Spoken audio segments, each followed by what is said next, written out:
Hello students, आज हम पढ़ने आए हैं चैप्टर 3 के अंदर कंडक्टेंस और कंडक्टिविटी के बारे में। और एग्जैक्टली हम कंडक्टेंस और कंडक्टिविटी से रिलेटेड सारी टर्म्स के बारे में डिटेल में हम पढ़ने आए हैं। कुछ टर्म्स जो हम यूज करेंगे हमारे इस चैप्टर के अंदर आगे हमारे लिए बहुत ज़्यादा जो यूजफुल रहेंगी टर्म्स, ठीक है, उन टर्म्स के बारे में एग्जैक्टली आज हम डिस्कस करने आए हैं। तो आप देखिएगा, ठीक है, हम कुछ 6 से 7 टर्म्स हमने लिख रखी है।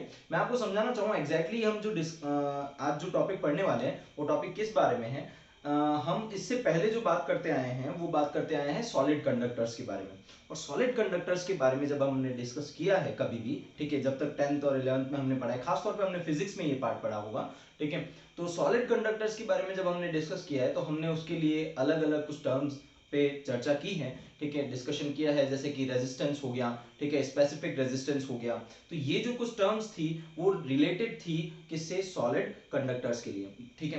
तो अब जो हम बात करने आए हैं, अभी जो हमारा टॉपिक चल रहा है, ठीक है, वो टॉपिक है इलेक्ट्रोलाइट्स, ठीक है। और इलेक्ट्रोलाइट्स के थ्रू कंडक्टेंस, ठीक है, किस तरीके से आपकी इलेक्ट्रिसिटी जो है वो कंडक्शन करती है, किसके थ्रू, इलेक्ट्रोलाइट्स के थ्रू। तो इलेक्ट्रोलाइट्स के थ्रू कंडक्शन के अंदर कुछ टर्म्स रहेंगी, कुछ इंपॉर्टेंट टर्म्स रहेंगी जिनको पढ़ना जरूरी रहेगा उनके अंदर आगे डिस्कशन करने के लिए या अगले टॉपिक्स को पढ़ने के लिए। दैट्स व्हाई हम क्या कर रहे हैं, आज उन टर्म्स को ले रहे हैं और उनकी डेफिनेशंस और उनके फॉर्मूले और उनके यूनिट्स के ऊपर कुछ वर्क कर रहे हैं और चेक कर रहे हैं कि क्या क्या उनके फॉर्मूले रहेंगे, क्या क्या उनके यूनिट्स रहेंगे और क्या क्या उनका मीनिंग रहेगा।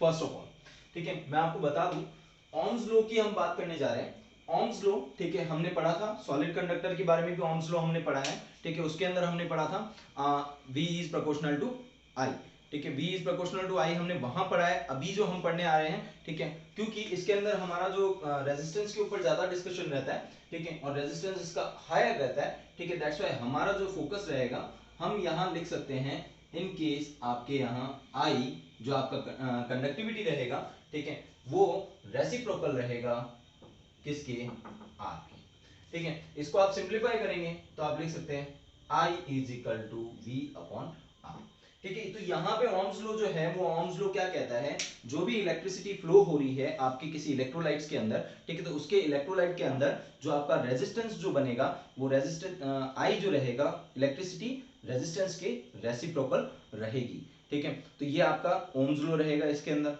ठीक है। यहाँ तो अपन ओम्स लॉ को कवर करते हैं। दूसरा रहता है आपके पास कंडक्टिविटी की बात करते हैं। तो कंडक्टिविटी क्योंकि जरूरी हो जाता है रेजिस्टेंस के बारे में पढ़ना, ठीक है, इसका इलेक्ट्रोलाइट का भी अपना एक पर्टिकुलर रेजिस्टेंस होगा, पर हम जो बात करेंगे, ठीक है, हम डिस्कस करते हैं खास तौर पे किसके बारे में, कंडक्टिविटी के बारे में, ठीक। तो किसी लिक्विड के थ्रू, ठीक है, इलेक्ट्रोलाइट्स को किसी इलेक्ट्रोलाइट या किसी लिक्विड आपके सॉल्यूशन के थ्रू इलेक्ट्रिसिटी को कंडक्ट करना कंडक्टेंस की परिभाषा रहेगी, कंडक्टेंस की डेफिनेशन रहेगी, ठीक है। तो कंडक्टेंस एक प्रोसेस कहलाएगा और कंडक्टिविटी जो रहेगी एक टर्म रहेगी, वो कंडक्टिविटी टर्म क्या कहलाएगी, कंडक्टिविटी टर्म रहेगी कि भाई C इज इक्वल टू होता है 1 अपॉन R, ठीक है। ये तो रहेगा आपके पास I is proportional to 1 upon R और C जो रहेगा उसका वैल्यू जो होगा वो वैल्यू हम निकाल सकते हैं किसके थ्रू, आप रेसिप्रोकल कर दीजिए R का, ठीक है। तो 1 upon R, C equals to 1 upon R। अब बात ये होती है कि जो आपके इलेक्ट्रोलाइट्स होते हैं, इलेक्ट्रोलाइट्स के रेजिस्टेंस होते हैं हाई, और उस वजह से एग्जैक्टली हम जो टर्म यूज करते हैं इलेक्ट्रोलाइट्स के अंदर रेजिस्टेंस की टर्म को कम यूज करते हुए हम जो टर्म यूज करते हैं एग्जैक्टली कंडक्टिविटी को, ठीक है। तो ज्यादातर जब अब आगे जो हम डिस्कस करेंगे वो हम डिस्कस करेंगे किस सेंस में, कंडक्टिविटी के सेंस में। जहां भी वर्ड्स यूज में आएंगे, जहां भी स्टेटमेंट्स आएंगे, वो कंडक्टिविटी को लेकर आएंगे, ना कि रेजिस्टेंस को लेकर आएंगे, ठीक है। तो ये आप ध्यान में रखिएगा, कंडक्टिविटी जो रहेगी वो 1 अपॉन R रहेगा, ठीक है। R का आपको यूनिट आपको मालूम है, उस बेसिस पे हम लिख सकते हैं इसके अंदर ओम इनवर्स, इसका क्या रहेगा, यूनिट रहेगा। किसका यूनिट है ये, कंडक्टिविटी का। इसका ऐसा ही यूनिट जो अपन कहना चाहे तो ऐसा ही यूनिट अपन लिखते हैं S, डिनोट S से करेंगे और उसे हम साइमन लिख सकते हैं, ठीक है। तो अब यहां आपके पास C equals to 1 upon R, इसकी आप रेसिप्रोकल वैल्यू आप लिख सकते हैं, कंडक्टिविटी आपके पास क्लियर है। दूसरा आता है स्पेसिफिक रेजिस्टेंस या रेजिस्टिविटी, जो हमने सॉलिड कंडक्टर्स के लिए पढ़ा था, ठीक है। तो सॉलिड कंडक्टर्स के लिए हमने पढ़ा है स्पेसिफिक रेजिस्टेंस के बारे में। स्पेसिफिक रेजिस्टेंस एग्जैक्टली था क्या, जो हम रेजिस्टेंस पढ़ते हैं, ठीक है। तो रेजिस्टेंस के अंदर कुछ डिपेंडेंसीज हमने देखी थी। रेजिस्टेंस की डिपेंडेंसी उसकी लेंथ पे, जो सॉलिड वायर था, सॉलिड कंडक्टर था, उसकी लेंथ पे और उसके कह सकते हैं आप क्रॉस सेक्शन एरिया के ऊपर, ठीक है। वो डिपेंडेंसीज क्या थी मैं आपको आज वापस थोड़ा सा आइडिया दे दूं, और क्यों दे रहे हैं, क्योंकि उसी के बेसिस पे हम आगे की कैलकुलेशंस करेंगे। स्पेसिफिक रेजिस्टेंस क्या था, हमने R is proportional to L कहा था, ठीक है, और हमने R is proportional to 1/A कहा था, और उस बेसिस पे हमने लिखा था R is proportional to L/A, और हम उसे लिख सकते हैं R equals to row L/A। यहां से बात आई थी कि ये जो रो है, वो रो आपका जो कहलाता है वो स्पेसिफिक रेजिस्टेंस कहलाता है। और स्पेसिफिक रेजिस्टेंस की वैल्यू जो निकाली थी हमने, वो कैसे निकाली थी, in case L equals to 1 metre रखा या फिर 1 सेंटीमीटर रखा, और A equals to 1 metre square रखा। तो यूनिट वैल्यूज रखने पर L और A के थ्रू, ठीक है, आपकी वैल्यू जो रह जाती है वो R के इक्वल आ जाती है, किसकी, स्पेसिफिक रेजिस्टेंस की या फिर रेजिस्टिविटी की। तो इसके थ्रू हमने एग्जांपल या फिर हमने जो डेफिनेशन निकाली थी, वो डेफिनेशन क्या निकाली थी स्पेसिफिक रेजिस्टिविटी की सॉरी, तो ये निकाली थी कि भाई ऐसा आपका सॉलिड वायर जिसकी लेंथ जो हो वो कितना हो, 1 मीटर हो, और क्रॉस सेक्शन एरिया अगर उसका 1 मीटर स्क्वायर हो, तो उसके थ्रू जो प्रोड्यूस्ड आपका रेजिस्टेंस होगा वो किसके इक्विवेलेंट होगा, रेजिस्टिविटी के इक्विवेलेंट होगा। तो यहीं पे अब अपन बात करें कि ये तो आ गई बात किसी लॉन्ग वायर की, वायर उसके अंदर लेंथ भी होगी, उसके अंदर एरिया भी होगा, बट जब हम बात कर रहे हैं, जब हम डिस्कशन कर रहे हैं किसी लिक्विड कंटेनर की, ठीक है, तो लिक्विड कंटेनर के अंदर हमारे पास ना तो एरिया होगा ना लेंथ होगा डायरेक्टली, तो ठीक है, क्योंकि वो लिक्विड है, ठीक है। लिक्विड के ऑब्वियसली ना तो हम लेंथ माप सकते हैं उसकी, ना ही हम मेजर कर पाएंगे एरिया। तो हमें जरूरी हो जाता है इसके अंदर ऐसी कंडीशंस या ऐसा एनवायरनमेंट बनाना, और वो एनवायरनमेंट हम कैसे बनाएंगे, हम क्या करते हैं,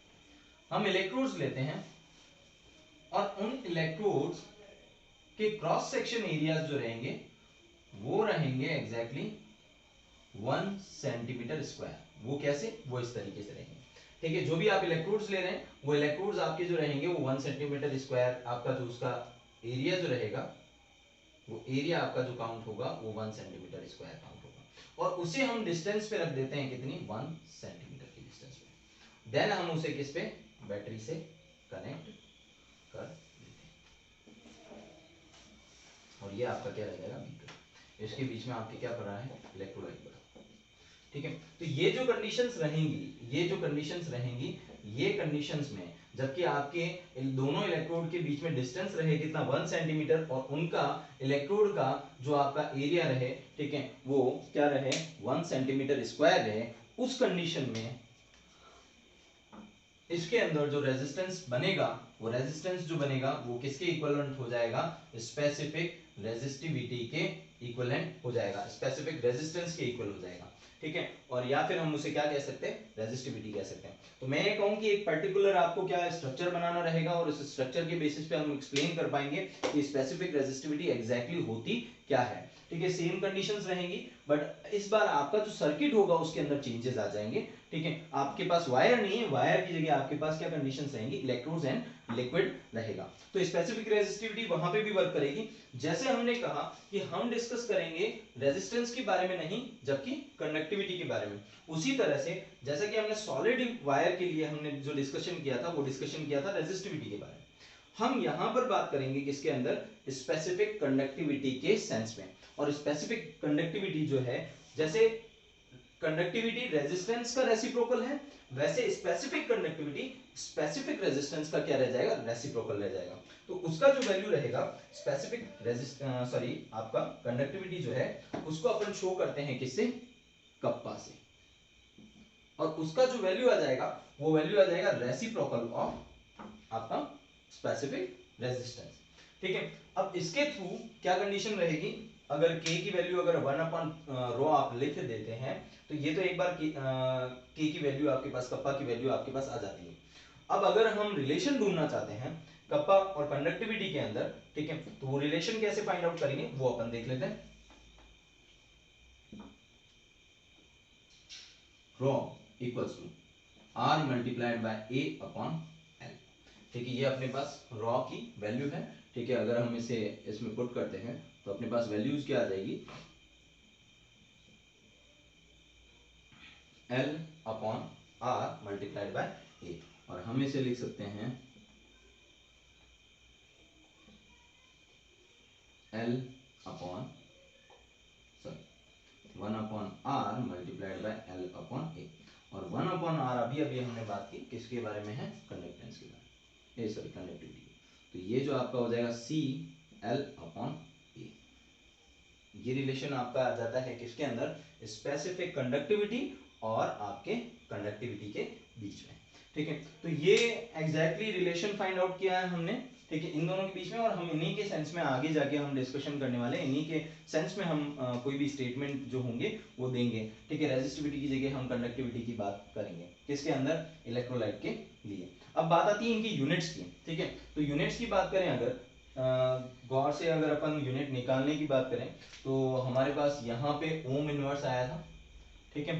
अब यहाँ क्या आ जाएगा, तो आप चेक कर सकते हैं कि आपके पास जो वैल्यू आ जाएगी वो आ जाएगी ohm inverse and centimetre inverse. Centimetre क्यों लिया है, क्योंकि आप ऑब्वियसली यहाँ पे सेंटीमीटर में ले रहे हैं सारी वैल्यूज, तो सेंटीमीटर में ही आनी चाहिए, ठीक है। और यहाँ पे ओम इनवर्स को हम बोलते हैं साइमन, ठीक है। तो आप साइमन सेंटीमीटर इनवर्स, इसका क्या हो जाएगा, दूसरा यूनिट हो जाएगा। ये रहेगा किसका, स्पेसिफिक कंडक्टिविटी का आपका क्या रहेगा, यूनिट रहेगा। अब आगे अपन डिस्कशन कर लेते हैं सेल कांस्टेंट क्या होता है, जो हमने बात की थी, ठीक है, कि आपका जो R इक्वल्स टू होता है रो L अपॉन ए रहता है, यहाँ पर L अपॉन ए को, ठीक है, अगर आप कांस्टेंट मानते हैं तो R इक्वल्स टू हो जाता है रो L अपॉन ए को आप मान लीजिए x, ठीक है। तो x की वैल्यू जो रह जाएगी वो क्या रह जाएगी आपके पास R अपॉन रो, और ये जो है ये एग्जैक्टली आपका जो है वो सेल कांस्टेंट है। अब इसी चीज को हम किसके अंदर, ठीक है, एग्जैक्टली हम इसे हटा के हम यहाँ पर बात करें, जो हम x की वैल्यू जो ले रहे हैं वो x की वैल्यू क्या ले रहे हैं, L अपॉन ए, ठीक है।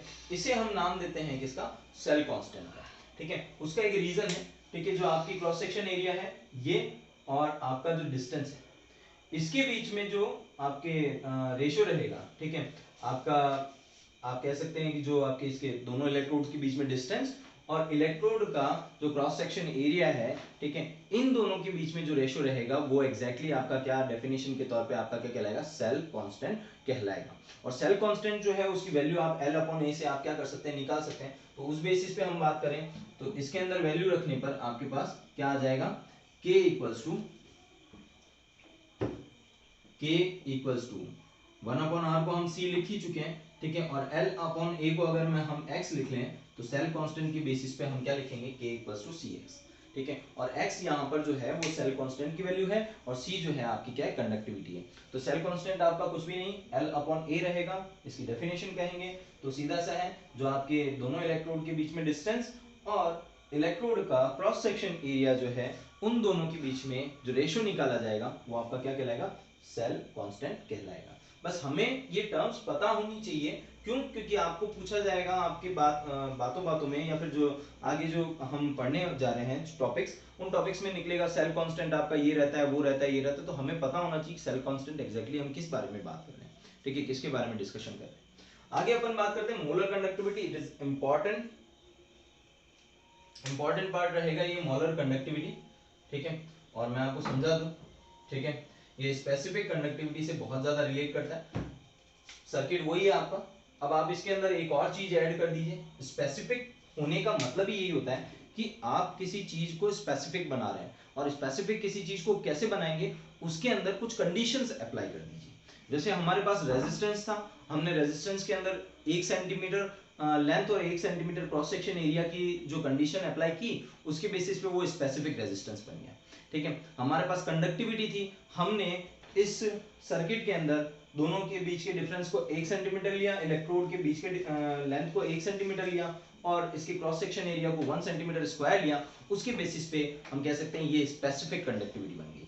ठीक है, बाकी डिफरेंस कोई भी नहीं रहेगा उसके अंदर, सर्किट का डिफरेंस रहेगा। ठीक है, और दूसरी चीज, अब हम बात करें मोलर कंडक्टिविटी की। तो मोलर कंडक्टिविटी की बात जब हम करने जाएंगे तो मोलर कंडक्टिविटी का सीधा सा सेंस है कि जो अब इसके अंदर इलेक्ट्रोलाइट है, वो इलेक्ट्रोलाइट जो होना चाहिए वो भी आप क्या कर दीजिए, यूनिट कर दीजिए, उसका वैल्यू भी आप क्या कर दीजिए, यूनिट कर दीजिए।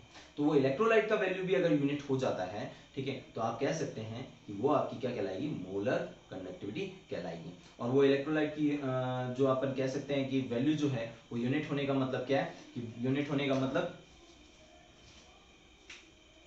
मोलर कंडक्टिविटी कब कहलाएगी, जब इसके अंदर 1 मोल इलेक्ट्रोलाइट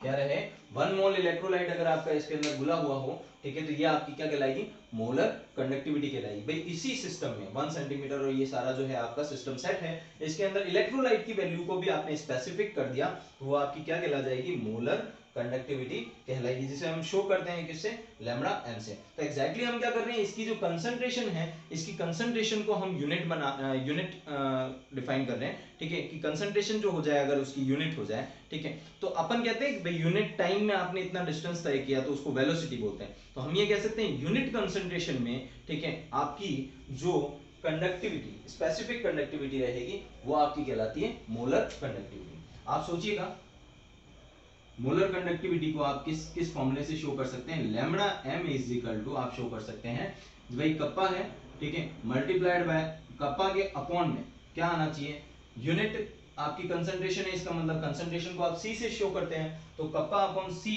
मल्टीप्लाइड बाय 1000। ठीक है, 1000 हमें करना ही पड़ेगा इनकेस आप कंडक्टिव आप वैल्यूज जो है आपकी किसके अंदर है, अगर आपके पास सी का आप डिवाइड कर रहे हैं तो आपको 1000 इसके अंदर मल्टीप्लाई करना चाहिए। अब बात करें lambda M is equal to kappa multiplied by 1000, आप यहां पर मोलरिटी भी डाल सकते हैं। ठीक है, ये दो फॉर्मूले हमारे पास रह जाते हैं, और इसका सेंस क्या है कि भाई यूनिट मोलरिटी पे आपका स्पेसिफिक कंडक्टिविटी कितनी है, यूनिट मोलरिटी पे, यूनिट कंसंट्रेशन पे आपकी स्पेसिफिक कंडक्टिविटी कितनी है। ठीक है, ये आपका लैम्बडा एम शो करता है, मोलर कंडक्टिविटी को शो करेगा।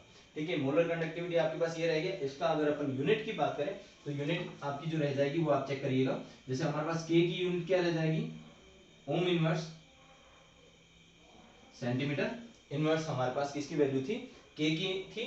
और अगर हम बात करें सी की, तो हमारे पास सी की जो वैल्यू है, सी की आपके पास यूनिट जो रहती है वो रहती है मोल इनवर्स लीटर, सी की जो वैल्यू रहती है मोल लीटर इनवर्स, एग्जैक्टली। ठीक है, मोल लीटर इनवर्स अगर हम सी की वैल्यू को अगर पुट करें किसके अंदर, आपके इस फॉर्मूले के अंदर पुट करें, या फिर मोलरिटी की वैल्यू भी आप मोल लीटर इनवर्स लिख सकते हैं। ठीक है, अगर आप इसके अंदर पुट करेंगे तो कंडीशंस क्या हो जाएगी, यहाँ पे हमारे पास डिवाइडेशंस में आ जाएगा मोल लीटर इनवर्स। अभी ये लीटर इनवर्स जो है, उस लीटर इनवर्स को आपको सेंटीमीटर इनवर्स, ठीक है, की बात करें तो सेंटीमीटर इनवर्स में नहीं, ये आ जाएगा क्योंकि लीटर 1 लीटर जो होता है लीटर, ठीक है, अगर यूनिट में है 1 लीटर तो आपके यूनिट के अंदर वो आ जाएगा सेंटीमीटर क्यूब में डिफाइन होता है। वैल्यूज तो 1000 आगे ऐड होना चाहिए, 1 litre equals to 1000 centimetre cube. ठीक है, ये वैल्यू रहती है, बट क्या कंडीशन रहेगी, क्योंकि आप सिर्फ यूनिट्स की बात कर रहे हैं तो यूनिट्स के अंदर वैल्यू को ऐड नहीं किया जाता, तो 1 लीटर इक्वल्स टू आपका क्या रह जाएगा, सेंटीमीटर क्यूब। और अगर हम बात करें 1 लीटर इनवर्स की, तो वो आ जाएगा सेंटीमीटर इनवर्स क्यूब।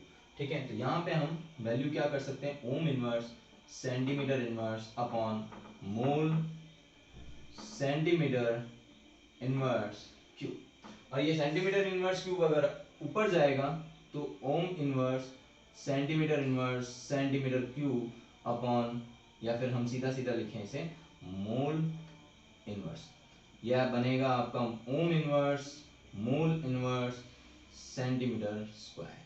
ठीक है, ये आपकी जो रह जाएगी क्या रह जाएगी, यूनिट रह जाएगी। किसकी यूनिट रहेगी, ये यूनिट रहेगी आपकी किसकी, लैम्बडा एम की। अगर इसे इमेज में शो करना चाहें, ठीक है, तो आप क्या लिखेंगे, S mole inverse centimetre square. ठीक है, और आप S mole inverse metre square से भी इसको शो कर सकते हैं। तो ये यूनिट हुई आपकी किसकी, मोलर कंडक्टिविटी की। जो भी आप वैल्यूज फाइंड आउट करेंगे, जो भी न्यूमेरिकल्स करेंगे, इसके अंदर यूनिट बहुत बड़ी आपके कह सकते हैं इंपॉर्टेंस रखता है, ठीक है। दैट्स व्हाई आपको यूनिट भी साथ साथ आपको क्या है लिखनी है उसके अंदर। आगे बात कर लेते हैं इक्विवेलेंट कंडक्टिविटी की बात कर लेते हैं। इक्विवेलेंट कंडक्टिविटी की कंडीशन क्या रहेगी, जो सेम कंडीशन है, ठीक है।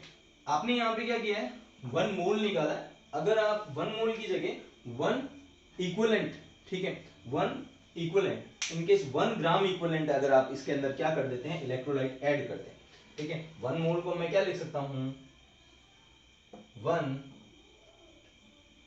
मास, सॉरी 1 ग्राम मास, 1 ग्राम